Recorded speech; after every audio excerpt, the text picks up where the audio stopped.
तो क्वार्टर 4 की सीरीज़ में अगली जिस कंपनी के रिजल्ट्स आए वो बहुत ही शानदार रिजल्ट्स हैं और इस कंपनी में भी मैं इन्वेस्टेड हूँ। तो ये कोई रिकमेंडेशन या एडवाइस नहीं है। आप अपने रिस्क और एपेटाइट के बेसिस पे डिसीजन लेना, आपको बिल्कुल भी इन्फ्लुएंस नहीं होना है। तो मनोरमा इंडस्ट्री के क्वार्टर 4 के रिजल्ट्स आए और बहुत ही शानदार रिजल्ट्स मैं कहूँगा।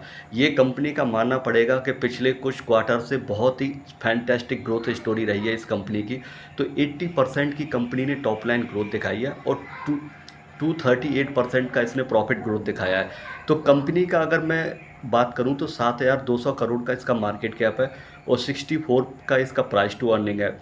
रिटर्न ऑन इक्विटी और आरओसी दोनों ही 20 से ग्रेटर देन है और लगभग 340 करोड़ के करीब इस कंपनी के ऊपर डेट है।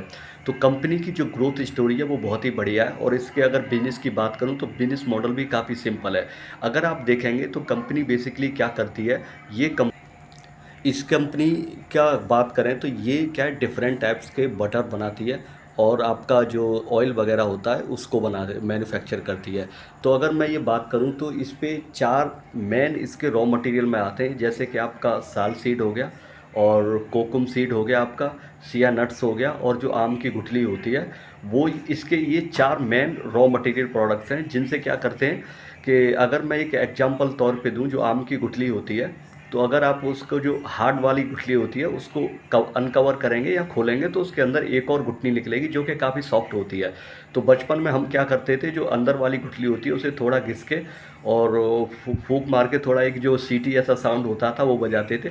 तो सीटी वगैरह तो ये कंपनी नहीं बजाती है, लेकिन अगर आप उस जो सॉफ्ट वाली गुठली होती है जो कि आम की गुठली के अंदर खोलने पे निकलती है, अगर आप उसे घिसेंगे तो एक ऑयल वाला पोर्शन रहेगा और दूसरा जो रॉ मटेरियल रहेगा, तो रॉ मटेरियल से आप बटर बना सकते हैं। तो इसी तरीके से ये जो भी 4 सीड्स हैं इनका ये एक बटर वाला पोर्शन रहता है और दूसरा ऑयल वाला पोर्शन रहता है। तो ये बटर है, ये आपका यूज होता है आपकी चॉकलेट वाली जो कंपनी होती है उनके लिए, और जो ऑयल वाला पोर्शन रहता है वो बेसिकली आपका जितने भी कॉस्मेटिक प्रोडक्ट हुए और या जो फार्मा के प्रोडक्ट्स हुए उनके लिए यूज होता है। तो ये आपने देख लिया कि इसके 4 रॉ मटेरियल हैं और ये कहाँ कहाँ से इकट्ठा करते हैं। आपका उड़ीसा हुआ, छत्तीसगढ़ हुआ, मध्य प्रदेश हुआ, महाराष्ट्र हुआ और कुछ अफ्रीकन सब कॉन्टिनेंट कंट्री जैसे घाना और नाइजीरिया। तो यहाँ कौन है इनके सप्लायर? आपके फार्मर्स हुए और आपके जो आदिवासी लोगों के, वुमेंस के काफ़ी समूह वगैरह हैं जो इन्हें सप्लाई करते हैं। तो ये सिंपल बिजनेस मॉडल है और सिंपल इसकी प्रोसेसिंग वाली स्टोरी है। तो इसमें कोई ऐसा नहीं है कि आपको समझने में कोई डिफ़िकल्टी वगैरह रहेगी।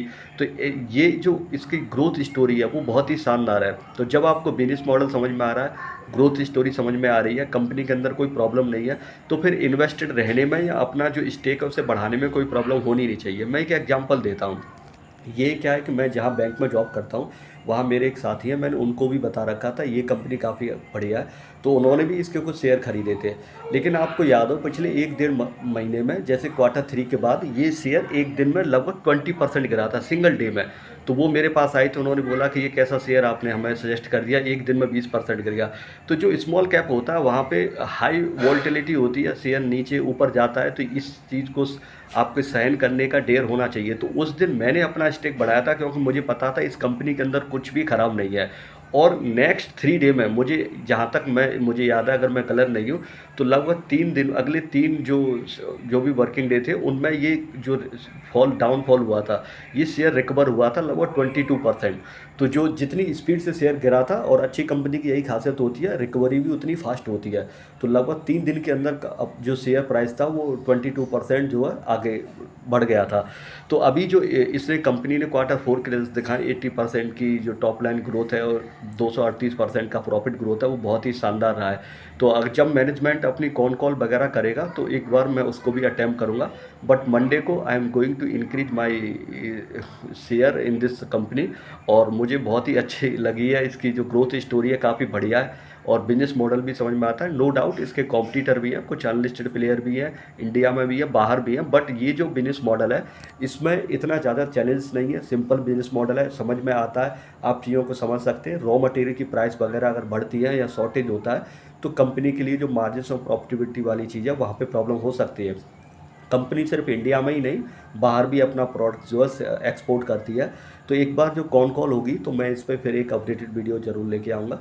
फिलहाल इसके जो रिजल्ट्स हैं वो काफ़ी शानदार हैं, आप अपने रिस्क और एपेटाइट के बेसिस पे डिसीजन ले सकते हैं, इससे आपको इन्फ्लुएंस होने की कोई ज़रूरत नहीं है। Thanks for listening. वीडियो अगर अच्छा लगे तो लाइक कमेंट करके आप बता सकते हैं। Stay tune for more quarter 4 updates finance year 2025। Thanks for listening. Take care.